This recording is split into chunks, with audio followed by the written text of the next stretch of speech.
I'm proud to be a coal miner. You know, when someone says, what do you do for a living? I say, I'm a coal miner, and I feel good when I say that because it was something that I always wanted to do. The motivation basically comes from the fact it's a very dynamic working environment. It's always changing and there's always something to do. You're never bored here. Every day is slightly different. You put plans in place, but something will change overnight, and there's something that keeps you motivated and interested every day. We're going to take you to one of our board and pillar operations underground and get an opportunity to talk to our operators down there.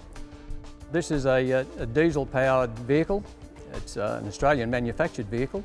It'll take 12 passengers. It'll go into what we classify as a hazardous zone. It'll travel around about 20 kilometres an hour, and we'll be travelling this morning around about 2.5 kilometres. We're going to go down to the face in 205 panel, where we have 2 continuous miners at work.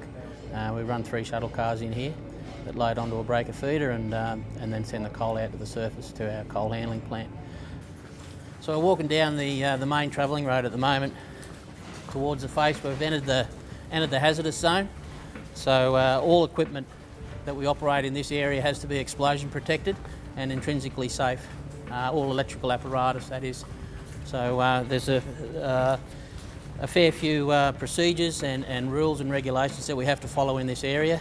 The mechanism of an explosion comes from an accumulation of methane and then ignition of methane, and that will whip the coal dust up into suspension, and then the flame path will come along and ignite that dust, and that'll cause a secondary explosion. So the theory behind the stone dust is to keep that coal dust suppressed. So the stone dust is distributed through a bulk duster. We use 1 tonne bags, and we distribute that on night shift where we're required by the regulations to dust every 30 metres or every 24 hours. Okay, so here's a typical profile of our seam. You'll see the clay bands specific to the seam and an upper clay band that we cut approximately ½ a metre above to get our 2.8 cutting height. Just come over this way, guys. Hey, Brett. So here we have the miners just started this cutout, just started this round. He'll just sump in at the roof in preparation for the car to come. So he's just filling the shovel now. Here comes the shuttle car. As soon as the car reaches the conveyor boom, the flights will start. I'll start to fill the car. And the car's full. So the car has just been loaded at the miner. It's just heading back now.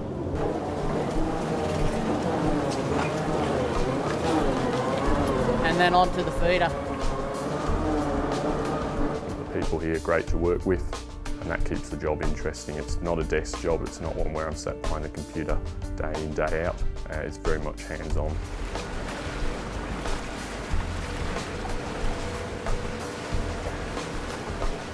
This is the end of the feeder where the coal drops onto the conveyor belt. You'll see if you have a look at the back of the feeder now, there's a hood and then the coal just comes out along the flights and drops onto the belt. So this belt runs directly onto 200, which is one of the main trunk belts, which feeds onto UC1 and goes to the surface and to the crusher house. So my job is also to control the roof condition, put in extra support.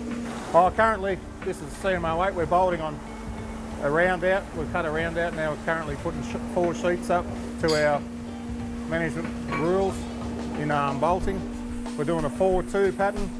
It usually takes about half an hour to cut a round out. Then it takes anywhere from 25 minutes to 45 minutes to bolt up, depending on the roof conditions. Back there, we've hit a bit of a small fault. When we hit those sort of features, we increase the support.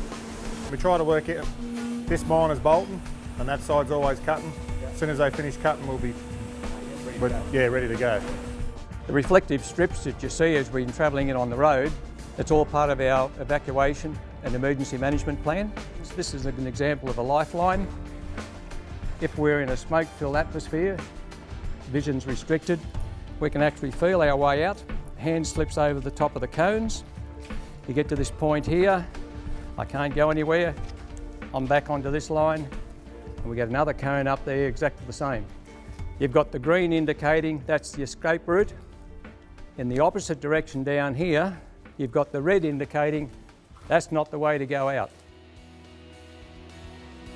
We've been underground this morning and had a look at how coal's cut at the face. Now it's time to have a look at the surface, and I can explain to you where the coal goes from the underground mine. So at the western end of the hardstand portal, the coal comes via the underground conveyor, travels down and comes over to our coal handling plant. The material there is crushed and screened to size. After the coal handling plant departs, it heads across to our coal product stockpile. Material is stored in essentially 3 heaps. From the stockpile, the material is then taken by surface conveyor across to the train loading bin, and from this point trains come via the rail loop to the early mine site and are loaded with coal to depart for export.